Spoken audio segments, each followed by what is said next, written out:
ជំរាបសួរបងប្អូនតោះថ្ងៃនេះយើងចាប់ផ្ដើមនៅមេរៀនទី1រៀនអំពីការរំលឹកជញ្ជាក់ផ្សំជាមួយនឹងស្រៈតោះបងប្អូនឥឡូវយើងទៅមើលព្យញ្ជនៈនៅខាងក្រោមថ្ងៃនេះយើងមករំលឹកនៅព្យញ្ជនៈខ្យល់អតោះបងប្អូនឥឡូវយើងចាប់ផ្ដើមអានទាំងអស់គ្នាព្យញ្ជនៈអក្សរកអក្សរខអក្សរចអក្សរឆអក្សរដអក្សរថអក្សរណអក្សរតអក្សរថអក្សរបអក្សរផអក្សរសអក្សរហអក្សរឡអក្សរអតោះបងប្អូនឥឡូវយើងចាប់ផ្ដើមអានពាក្យនៅខាងក្រោមទាំងអស់គ្នា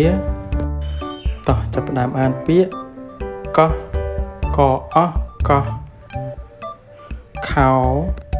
ខអោខោចុះ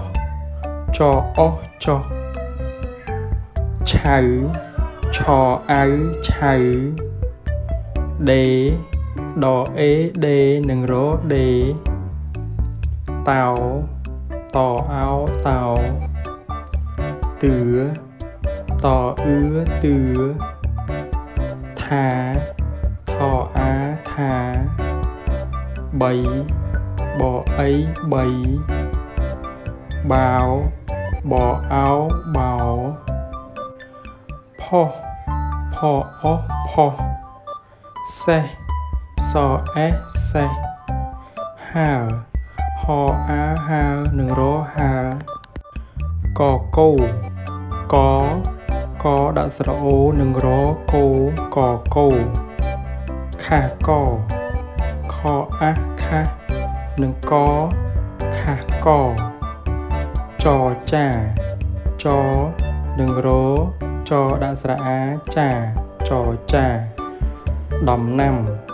ដដាក់ស្រៈអំដំណដាក់ស្រៈអាំណាំដំណាំចំណីចដាក់ស្រៈអំចំណដាក់ស្រៈអីនៃចំណីសសេសនឹងរសដាក់ស្រៈអេសេនឹងរសេសសេហោហែហដាក់ស្រៈអូហូនឹងរហូហដាក់ស្រៈអែហែនឹងរហែហោហែ